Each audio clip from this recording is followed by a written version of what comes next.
আজি হৈছে বিজয়া দশমী। ষষ্ঠীত দেৱী দুৰ্গা প্ৰতিষ্ঠা কৰাৰ পিছত আজি অশ্ৰুসিক্ত নয়নেৰে দেৱীক বিদায় দিয়া হ'ব আৰু তাৰ কাৰণে ৰাজ্যৰ বিভিন্ন প্ৰান্তত বিভিন্ন ধৰণৰ কাৰ্যসূচী আছে। আৰু বিজয়া দশমীৰ সমান্তৰালভাৱে ৰাজ্যৰ বিভিন্ন প্ৰান্তত যিহেতু ৰাৱণ দহনৰ কাৰ্যসূচীও লোৱা হৈছে। আৰু মই বৰ্তমান উপস্থিত আছোঁ উত্তৰ গুৱাহাটীৰ মধ্যম খণ্ডত। আৰু মধ্যম খণ্ডত যিহেতু প্ৰতি বছৰে ৰাৱণ দহন কাৰ্যসূচী ৰূপায়ণ কৰা হয় আৰু এইবুলিও ৰাৱণ দহনৰ কাৰ্যসূচী লোৱা হৈছে। মোৰ পিছফালে মই পোনপটীয়াভাৱে নিউজ লাইভৰ দৰ্শকক দেখুৱাইছোঁ যে ব্ৰহ্মপুত্ৰৰ পাৰত এনেধৰণে প্ৰায় 90 ফুট উচ্চতাৰ এটা ৰাৱণ তেওঁলোকে নিৰ্মাণ কৰিছে আৰু আজি সন্ধিয়াৰ ভাগত এই ৰাৱণ দহন কাৰ্যসূচী তেওঁলোকে ৰূপায়ণ কৰিব। আৰু প্ৰতি বছৰে উত্তৰ গুৱাহাটী মধ্যম খণ্ডৰ যি ব্ৰহ্মপুত্ৰৰ পাৰৰ এক সুন্দৰ পৰিৱেশত ৰাৱণ দহন কাৰ্যসূচী ৰূপায়ণ কৰা হয়। আৰু এই ৰাৱণ দহন কাৰ্যসূচীৰ মূল উদ্দেশ্য হৈছে সমাজৰ পৰা যি বেয়া দিশ, এই বেয়া দিশবিলাক যাতে চিৰদিনৰ কাৰণে নাইকিয়া হৈ যায়, তাৰ সেই উদ্দেশ্যে আচলতে ৰাৱণ দহনৰ কাৰ্যসূচী ৰূপায়ণ কৰা হয়। আৰু এইবেলি যিহেতু আমাৰ অসমীয়া হিয়াৰ আমঠু জুবিন গাৰ্গ আমাৰ মাজৰ পৰা হেৰাই গ'ল, তাৰ কাৰণে তেওঁলোকে এইবাৰ ৰাৱণ দহনৰ কাৰ্যসূচী কিছু সৰুকৈ তেওঁলোকে ৰূপায়ণ কৰাৰ কাৰণে সিদ্ধান্ত লৈছে। মই আয়োজক সমিতি আছে, মই কথা পাতিবলৈ যত্ন কৰিম। এইবাৰ যিহেতু আমাৰ মৰমৰ অসমীয়া হিয়াৰ আমঠু জুবিন গাৰ্গ আমাৰ মাজৰ পৰা নাই, কিন্তু আপোনালোকে প্ৰতি বছৰে ৰাৱণ দহন কাৰ্যসূচী ৰূপায়ণ কৰে, যথেষ্ট মানুহৰ সমাগম হয়। আৰু এইবেলি ৰাৱণ দহন কাৰ্যসূচী কেনেধৰণে ৰূপায়ণ কৰা হ'ব? হয়, নমস্কাৰ। উত্তৰ গুৱাহাটী বাৰোৱাৰী দুৰ্গা পূজা উদযাপন সমিতিৰ বা সোণালী জয়ন্তী বৰ্ষ। এই সোণালী জয়ন্তী বৰ্ষত আমি আচলতে ধৰ্মীয় যিবিলাক আমাৰ অনুষ্ঠান, সেই অনুষ্ঠানেৰে আমি ৰীতি নীতিৰে আমি এইটো পালন কৰিছোঁ। কাৰণ যিহেতুকে আমাৰ বিশ্ববৰেণ্য শিল্পী আমাৰ জুবিন গাৰ্গৰ মৃত্যুত আমি সকলো শোকস্তব্ধ হৈ পৰিছোঁ।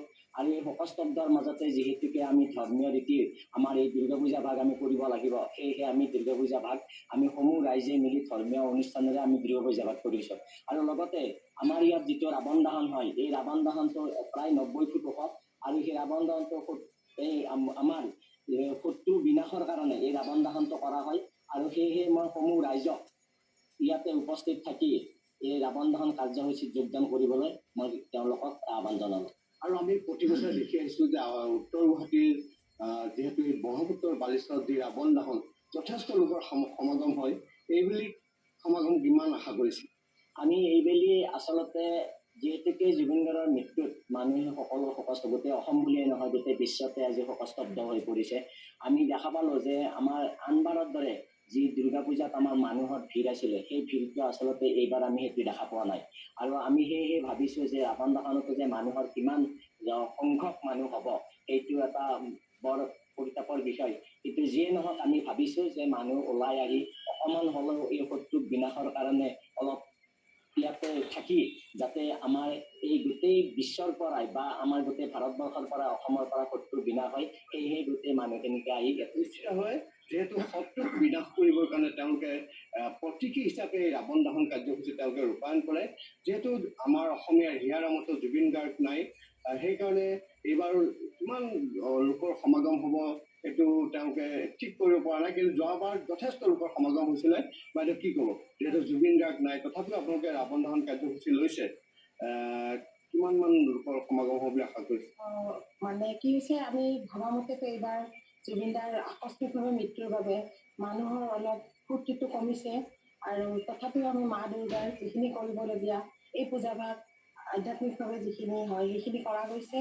তাৰ উপৰিও কালিৰ পৰা মানে আমাৰ নৱমীৰ পৰা মানুহৰ মুখত অলপ হাঁহিৰ এটা জিলিঙনি আহিছে। কাৰণ দুইজন আমাৰ যি আছিল শ্যামকানু মহন্ত আৰু সিদ্ধাৰ্থ শৰ্মা, তেওঁলোক এৰেষ্ট হৈছে। গতিকে মানুহৰ মাজত যোৱাকালি নিশাৰ পৰা অলপ ফূৰ্তি আমি দেখিব পাইছোঁ। সেই অনুপাতে ভাবিছোঁ যে ৰাৱণ দহনৰ আমাৰ যিটো কাৰ্যসূচী সমাজৰ পৰা অপায়মংগল দূৰ কৰাৰ বাবে আমি ৰাখিছোঁ, এই গতিকে আমি ভাবিছোঁ যে আমাৰ ইয়াত মানুহ যথেষ্ট হ'ব। এইটো আমাৰ প্ৰায় 8-9 বজাৰ ভিতৰত হ'ব। গতিকে আজি 8টাৰ পৰা 9টা বজাৰ ভিতৰত এই ৰাৱণ দহন কাৰ্যসূচী ৰূপায়ণ কৰা হ'ব। আৰু এইবেলিও এই কাৰ্যসূচীত যথেষ্ট লোকৰ সমাগম হ'ব বুলি তেওঁলোকে আশা কৰিছে। এই মুহূৰ্তত আমি আপোনাক ধন্যবাদ জনাইছোঁ। ৰাৱণ দহন হ'ল ধৰ্ম আৰু ন্যায়ৰ বিজয়ৰ প্ৰতীক। ইপিনে টিহুতো বিজয়া দশমী উপলক্ষে ৰাৱণ দাহ কাৰ্যসূচী টিহু হাইস্কুল